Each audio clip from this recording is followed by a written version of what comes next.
La frontera México-Estados Unidos en particular está dividida por accidentes geográficos, ¿sí? Que son el Río Bravo, que es el desierto de Sonora, el de Chihuahua. Esa es, desde la parte geográfica, lo que nos divide. Luego está un tratado, que es el que te marca dónde están los límites de un país y dónde están los límites del otro. Pero luego también ves que en esa frontera hay puentes y hay puertas. Y entonces eso te marca que así como se divide, también se comunica y se une.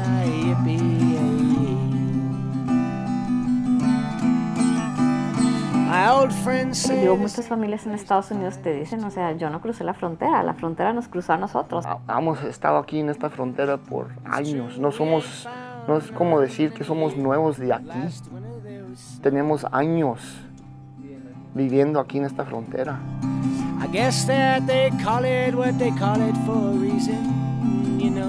Y tienes como ciudades, por ejemplo, Laredo y Nuevo Laredo.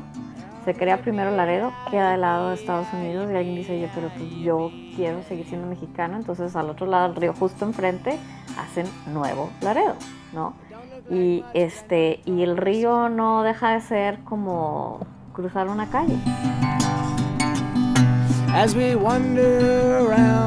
En la parte cultural, yo creo que ahí es donde ves que las fronteras no sirven para nada. O sea, ves que la música que se escucha a un lado y al otro lado de la frontera es la misma, que las familias están dispersas a lo largo de los dos países y que en ese sentido la frontera no es más que un trámite burocrático. Bienvenidos a la playa, verano playa. Yeah, the left-hand side here of Santa Elena Canyon is Mexico, Chihuahua, Mexico. And the right-hand side is Texas. Yeah, man. Welcome.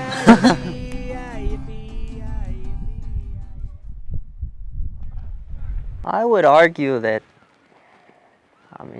I never felt, there was the white kids and the Mexican kids. Mm-hmm. That was obviously there, but I never experienced any kind of racial tension. Like we were a community, and everyone was friends and family, man. We all live here, you know. Slipped into a bottle of gin. I told myself I wouldn't do that again. Tell us about this place where we are. So at the moment we are in Lajitas, Texas. Right across from Paso Lajitas. Yeah, growing up, I had friends who lived on both sides. Yeah, going to the quinceañeras was always great. Remember borrowing clothes from my Mexican friends because I didn't have any boots at that point, like when I was super young. And if it was a hot day, we'd go swimming down at the river, go into Paso because they would sell trompos. So I was never very good, but we played anyway, but the only place to buy them was at the little store in Paso Lajitas. We all found a way to get along. Yeah. Like you would get people from totally different views of life, and then you force them together. Fucking get along. Yeah. Get along, motherfucker. Pour enough beer on it, you get along.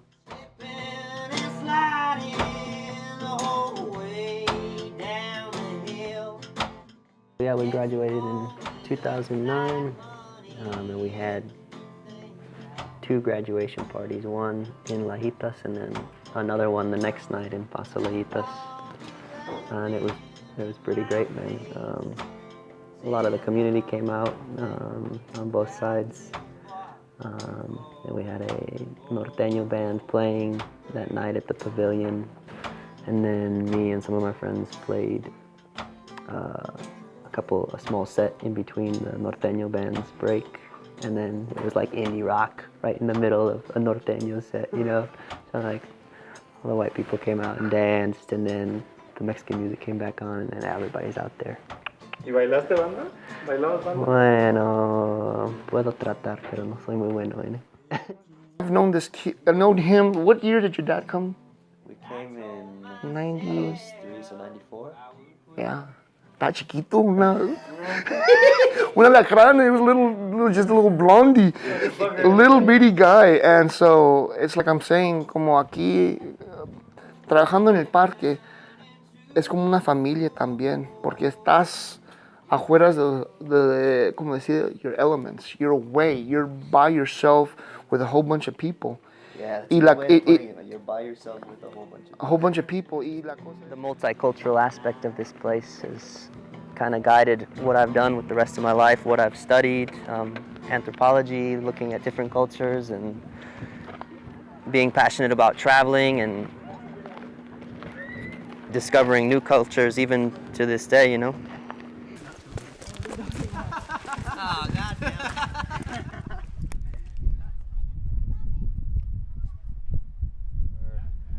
Prior to 9/11 and the heightened border security, from my perspective, growing up here, there was definitely a more relaxed sense about this international border.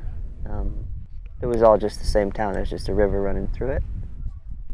Prior to that time, 15 years ago, there was less of a barrier between the two countries. I used to go to San Carlos, and I used to go to San Vicente, and I used to go to, and we used to go over there, eat, and come back with no problems. No passports, no nothing. And we knew one another. We know one another. With Trump, the wall part of it is not going to make America better. It's not. You know, Mexico is our friend.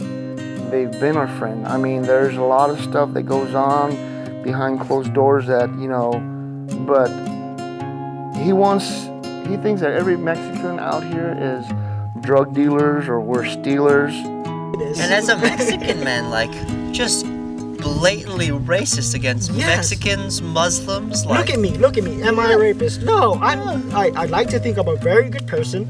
Yeah, I have a satiristic kind of, you know, but that's fucked up sense of humor. That's taking it way too personal. Like, I work with the YMCA. I give to kids. Yeah, man. Every fucking paycheck, I give 10% of my fucking paycheck to children. Yeah, man. Like, Donald Trump has always had it. Yeah. He grew up with it.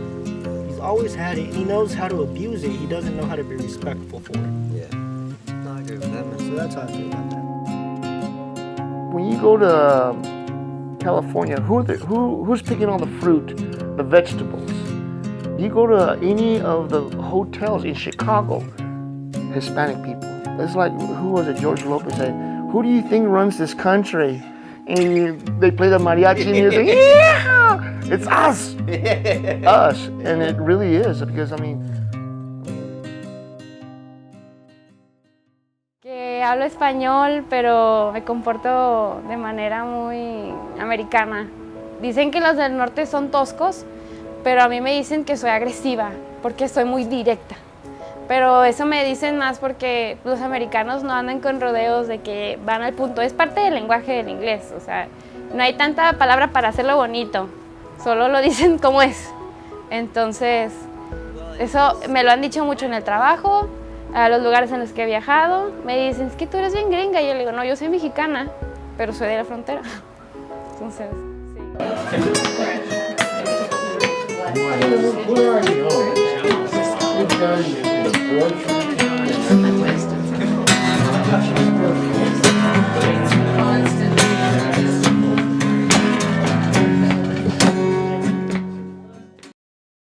Yo soy Estefanía Baena, soy de la frontera, o sea que soy media gringa, media mexicana, la mera verdad. No, antes se hablaba como que voy a ir a visitar a mi tío, está en Estados Unidos, y no lo veías como la gran cosa, solo cruzabas y ya.